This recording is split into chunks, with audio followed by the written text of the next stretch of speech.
Nah, Bapak Ibu, teman-teman, kita ketemu lagi sekarang di renungan sebutir debu.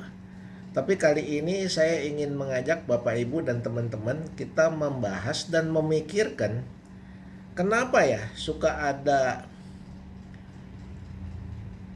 pemecah belah di gereja, pemecah belah di keluarga, pemecah belah di kelompok teman-teman. Kenapa itu? Ya, itu adalah roh pemecah belah. Sedangkan Tuhan maunya kita anak-anak Tuhan harus bersatu, bersekutu, sehati, sepikir. Ingat ini, Tuhan menghendaki kita bersatu, bersekutu, sehati, sepikir. Bukan berbeda-beda penafsiran, bukan beda-beda pikiran yang memecah belah. Kalau beda-beda kan bisa jadi berantem. Ada beda pendapat jadi berantem, akhirnya pecah belah. Ya. Ini yang saya mau ajak pikir. Karena di gereja banyak gereja yang terpecah. Nah, bagaimana gereja bisa terpecah? Ada hamba Tuhan yang kemasukan roh pemecah belah atau roh kesombongan, menganggap dirinya benar, dia memecah belah gereja. Dia mengadu domba jemaat supaya sebagian ikut dia, jangan ikut Tuhan. Ingat nih Bapak Ibu teman-teman ya, kalau kita ikut pecah belah, kita ikut pendeta, bukan ikut Tuhan. Kalau kita ikut Tuhan, kita harusnya bersatu, sehati, sepikir, sepenanggungan, sependeritaan. Bukan saling menang sendiri, bukan saling meninggikan diri, bukan saling merasa diri benar, bukan saling menghakimi, bukan saling menghujat, bukan saling kata-kataan. Mengatakan orang lain salah, diri benar. Menghujat gereja, menghujat jemaat yang bertentangan dengan dia, ngata-ngatain pendeta dan sebagainya. Ya. Saya bacakan dari Galatia 5 ayat 20. Itu artinya orang yang demikian tidak ada Roh Kudusnya. Yang ada roh setan yang memecah belah. Kenapa saya katakan begitu? Nanti saya kasih ayatnya Bapak Ibu. Ya, kita baca dulu dari Galatia 5 ayat 20. Penyembahan berhala, sihir, perseteruan, perselisihan tuh, perselisihan ya. Perseteruan, berantem, perselisihan. Dari apa? Dari iri hati, dari kemarahan, kepentingan diri sendiri, pencidraan, roh pemecah. Nah, ayat 21-nya bunyinya begini. Kedengkian, ya, kemabukan, maunya pesta-pesta, makan enak ya. Kasih lihat nih gua hebat nih, makannya mahal-mahal. Pesta pora dan sebagainya. Terhadap semuanya itu ku peringatkan kamu supaya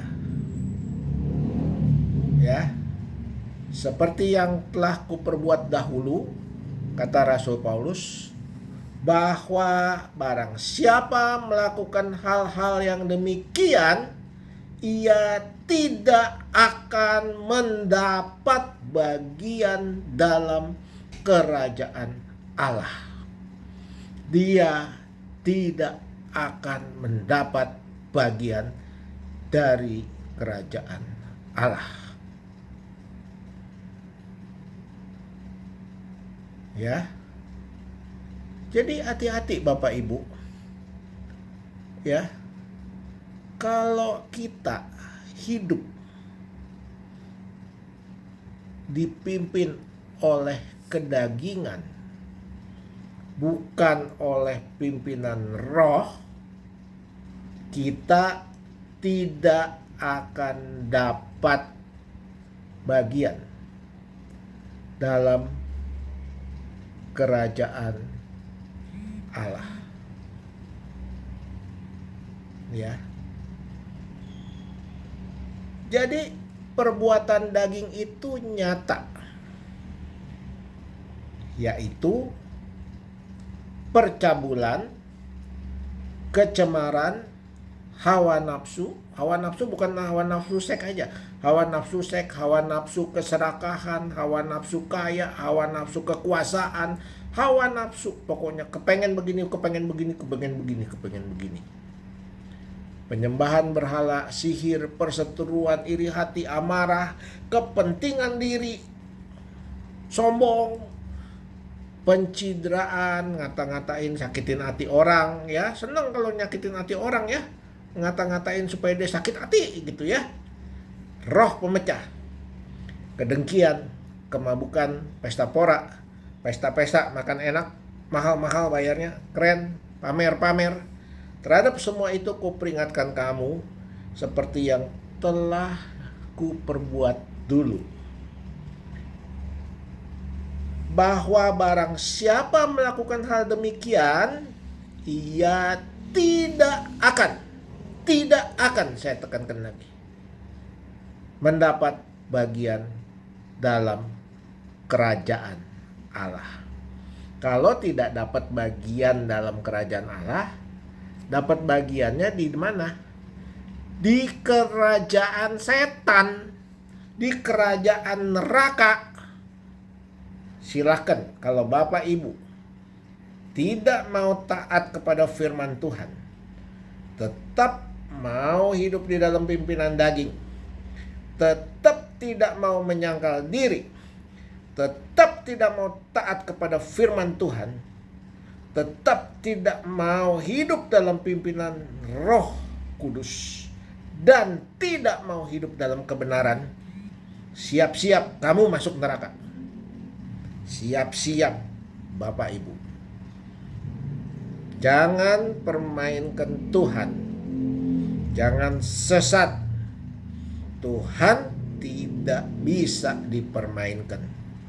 Karena Tuhan yang mempunyai hari esok, Tuhan yang mempunyai seluruh alam semesta ini, Tuhan yang menciptakan seluruh alam semesta ini, Tuhan yang mengatur seluruh kehidupan manusia, Tuhan Raja atas segala raja. Jangan sesat. Saya ingatkan lagi, jangan sesat. Jangan mempermainkan Tuhan dengan kekayaanmu, dengan kelicikanmu, dengan kedengkianmu, dengan kesombonganmu, dengan kedaginganmu. Bertobatlah selagi masih ada kesempatan. Kalau Tuhan datang, saudara, Bapak, Ibu yang masih berbuat seperti kedagingan, yang masih hidup dalam kedagingan, tidak sempat saudara untuk bertobat. Karena kedatangan Tuhan seperti kilat dari timur ke barat. Tek! Mau ngomong Tuhan tolong aja nggak keburu, Bapak Ibu, jangan anggap remeh. Ya, pendeta-pendeta, hamba Tuhan, jemaat gereja, pengerja majelis, jangan sesat. Sembahlah Tuhan Allahmu dengan segenap hati, segenap kekuatan, segenap akal budi, segenap pikiran, semuanya untuk kemuliaan nama Tuhan. Jangan melayani Tuhan tapi ingin menonjolkan diri sendiri. Jangan sepertinya melayani Tuhan, menjadi hamba Tuhan, menjadi majelis, menjadi apapun, jadi orang Kristen untuk meninggikan diri, untuk kepentingan diri. Tapi kita harus ingat, kita diciptakan untuk mempermuliakan nama Tuhan. Bapak Ibu, kalau masih ada yang tidak taat, berbalik. Kalau ada yang tidak mau melepaskan kenikmatan dagingnya, bertobat, minta pertolongan Tuhan kalau tidak bisa. Kalau masih ada yang sering selingkuh, Bertobat sebelum Tuhan marah. Tuhan tidak bersedia dipermainkan. Jangan sesat. Bertobat. Ya, Bapak Ibu. Sampai di sini dulu.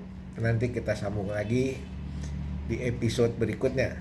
Renungan sebutir debu.